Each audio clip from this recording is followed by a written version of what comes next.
સ્વાગત છે મિત્રો આપ સૌનું ફરી એક વખત ગ્રામર ફોર ગુડ જ્યુસમાં. મિત્રો આજે આપણે વાત કરશું પાર્ટ્સ ઓફ સ્પીચના પ્રથમ અંગ નાઉન્સની લાક્ષણિકતાઓ વિશે, ધ સ્પેસિફિકેશન ઓફ નાઉન્સ.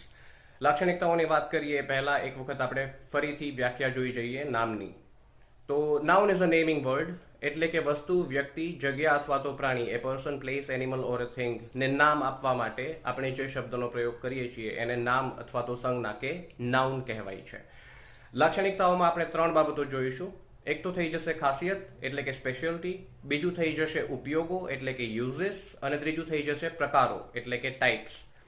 જ્યારે આપણે ખાસિયતની વાત કરીએ તો બે બાબતોનો ઉલ્લેખ છે. એક તો થઈ જશે નંબર એટલે કે વચન, અને બીજું થઈ જશે જેન્ડર એટલે કે જાતિ.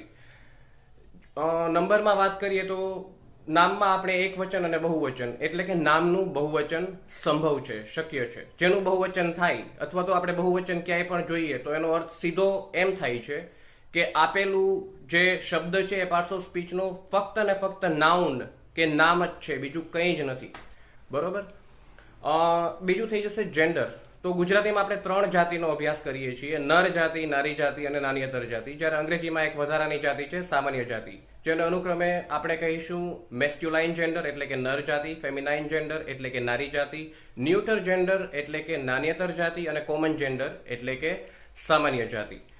પછી ઉપયોગની વાત કરીએ તો મુખ્યત્વે નામનો ઉપયોગ આપણે સબ્જેક્ટ તરીકે કરીએ છીએ. દાખલા તરીકે Raju is A good boy. તો કોના વિશે વાત થાય છે? તો કે રાજુ વિશે વાત થાય છે. તો રાજુ છે એ વાક્યનો કર્તા થઈ જશે, સબ્જેક્ટ થઈ જશે. તો નામ છે એનો આપણે કર્તા તરીકે ઉપયોગ કરી શકીએ છીએ.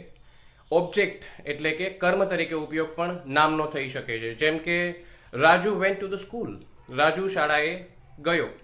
તો શાળા છે એ રાજુનું કર્મ થઈ ગયું. રાજુ ક્યાં ગયો? રાજુ શાળાએ ગયો. બરોબર. ત્રીજું થઈ જશે કોમ્પ્લિમેન્ટ. કોમ્પ્લિમેન્ટ એટલે કે પૂરક, કે જે કર્તા વિશે વિશેષ માહિતી આપણે પ્રદાન કરે છે. દાખલા તરીકે હી ઇઝ અ ડોક્ટર, તે એક વૈદ છે. તો કોણ વૈદ છે? તો કે હી કોણ છે? તો કે કર્તા છે. એના વિશે શું આપણે વધારાની કે વિશેષ માહિતી મળી છે? તો કે એનું ડોક્ટર હોવાનું, વૈદ હોવાનું. તો ડોક્ટર છે એ શું થઈ ગયું અહીંયા? તો કે કોમ્પ્લિમેન્ટરી નાઉન થઈ ગયું. બરોબર. ચોથો ઉપયોગ થશે મોડિફાયર તરીકે. મોડિફાયર એટલે કે જે સુધારો કરી આપે છે. દાખલા તરીકે બે નાઉન્સ હોય એ સાથે હોય અને એમાં કોઈ પ્રધાન નામ હોય અને પ્રધાન નામમાં કોઈ વિશેષ માહિતી આપતું એક અન્ય નામ જોડાયેલું હોય. દાખલા તરીકે I went to the city zoo, હું શહેરના પ્રાણી બાગમાં ગયો. તો સિટી ઝૂ એ શબ્દ છે એમાં ઝૂ પણ એક નામ છે અને સિટી પણ એક નામ છે. પણ સિટી છે એ અહીંયા વિશેષણ તરીકે કામ કરે છે નામ હોવા છતાં પણ, અને એ વિશેષ માહિતી પૂરી પાડે છે કેને? તો કે પ્રાણી બાગને. તો સિટી ઝૂમાં સિટી છે એ મોડિફાયર નાઉન થઈ જશે અને ઝૂ છે એ પ્રાઇમ નાઉન એટલે કે પ્રધાન નામ થઈ જશે. અને છેલ્લે વાત કરશું મિત્રો આપણે ધ ટાઇપ્સ ઓફ નાઉન્સ એટલે કે નામના પ્રકારોની. નામના પ્રકારો કારણ કે સમજવા સરળ છે, આથી આપણે એને યાદ રાખવાનો કે ગોખવાનો પ્રયાસ નહીં કરીએ. એ એમના નામના હિસાબે જ સમજાઈ જાય એવા છે.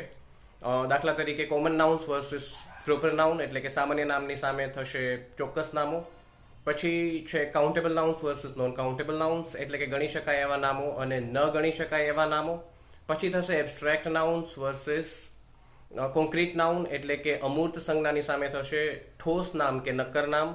બરોબર. અને પછી વાત કરશું આપણે કલેક્ટિવ નાઉન્સ એટલે કે સમૂહવાચક સંજ્ઞા, અને એક થશે કમ્પાઉન્ડ નાઉન્સ એટલે કે યુગ્મ નામો.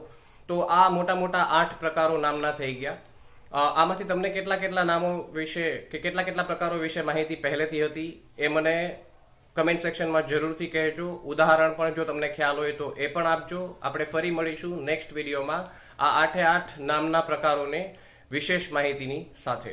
Thank you and have a good day friends.